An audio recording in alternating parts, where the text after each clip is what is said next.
মধ্যপ্রাচ্যের দেশ কুয়েতে বসবাস করে প্রায় ৩ লাখ বাংলাদেশি।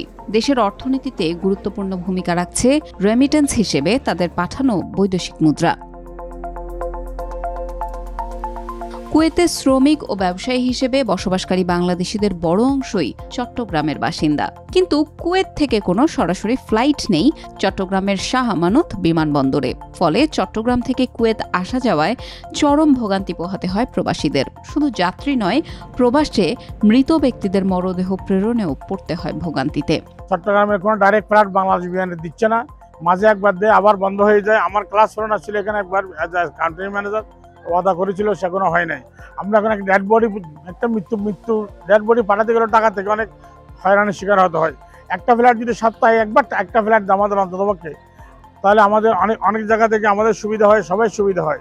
আর একটা কথা হচ্ছে, এই আমাদেরকে চট্টগ্রাম হচ্ছে মিডল ইস্টের পাইনিয়ার। আমার আব্বা দাদা আমরা সবাই মিডল ইস্টের পাই। আমরা সবচেয়ে বড় রেমিটেন্স যোদ্ধা, স্পেশালি চিটাগাঙ্গের, হাটাজারি, ফটিকছড়ি, রাউজান, এই সমস্ত থানাগুলো থেকে। তাহলে আমাদের সেবাটা কোথায়? গভর্নমেন্ট শুধু আমাদেরকে সব ধন্যবাদ দেয়। আমি আরেকবার বলেছি টক শোতে, আমাদের ধন্যবাদ দিচ্ছি, আমাদের সার্ভিস দরকার। আমার আকুল আবেদন চট্টগ্রাম সমিতির পক্ষ থেকে, বাংলাদেশ কমিউনিটির পক্ষ থেকে, এবং সমস্ত আমাদের চট্টগ্রামকে ডাইরেক্ট ফ্লাইট চালু করা হোক।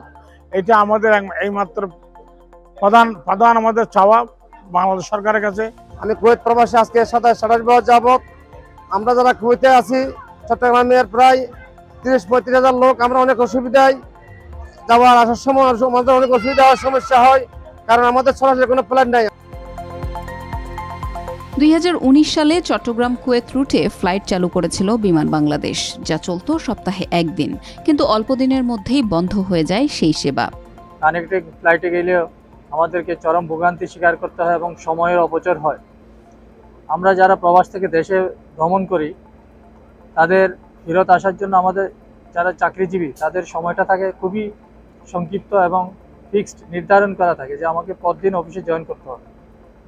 কিন্তু এই চরম ভোগান্তির শিকার হয়ে আমাদের অনেকেই চাকরির ক্ষেত্রে সমস্যার সম্মুখীন হতে হচ্ছে। আমরা কুয়েত থেকে চট্টগ্রাম যাওয়ার জন্য সরাসরি কোনো ফ্লাইট না থাকাতে অনেক ভোগান্তির শিকার হচ্ছি, অনেক কষ্ট হচ্ছে আমাদের জন্য।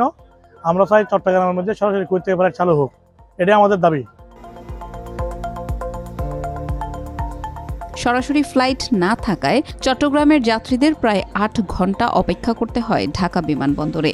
ফলে সময় ও আর্থিক ক্ষতির মুখে পড়তে হয় চট্টগ্রাম প্রবাসীদের। বিশেষ করে কুয়েতে এরা কক্সবাজার বা চট্টগ্রাম, দক্ষিণ চট্টগ্রাম, এরা আসা যাওয়া করতে হলে ঢাকা দিয়ে আসা যাওয়া করতে হয়। এক্ষেত্রে আমাদের পথে একটা ভোগান্তির শিকার হতে হয়।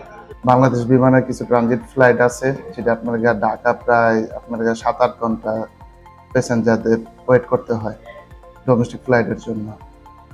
তো সেই ক্ষেত্রে আপনার চট্টগ্রামগামী যাত্রীরা প্রতিনিয়ত এসে কমপ্লেন করে, বলে যে তাদের জন্য যাতে একটা ডাইরেক্ট ফ্লাইট করা হয়। এয়ারক্রাফট সংকটের কারণে চট্টগ্রাম কুয়েত রুটে ফ্লাইট চালু হচ্ছে না বলে জানান বিমান বাংলাদেশ এয়ারলাইন্সের কুয়েত কান্ট্রি ম্যানেজার। আমাদের এটা চেষ্টা আছে, আমরা সবসময় বলে আসতে চেষ্টা করতেছি এবং আমাদের হেড অফিসকে জানানো আছে এবং তাদের এটা নলেজে আছে। ইনশাল্লাহ যখন আমরা এয়ারক্রাফট অ্যাভেলেবেল হবে তখন আমরা ইনশাল্লাহ অপারেট করবো বলে আশা করতেছি। এখানে এই মুহূর্তে এয়ারক্রাফট স্বল্পতা, সুতরাং এই মুহূর্তে কষ্টকর হচ্ছে, তবুও সবাই চেষ্টা করতেছে। যখন আমাদের সময় হবে ইনশাল্লাহ আমার অপারেশন শুরু করবো ইনশাল্লাহ।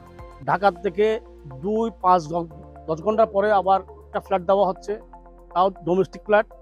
তার মাধ্যমে আমি আজকে বাংলাদেশ বিমান এবং বাংলাদেশ কান্ট্রি ম্যানেজার সাহেবকে দাবি জানাচ্ছি, কুয়েত থেকে বাংলাদেশ কমিউনিটির পক্ষ থেকে আমরা চাচ্ছি অতি বিলম্বে কুয়েত টু চিটাগাং একটি ফ্লাইট দেওয়া হোক।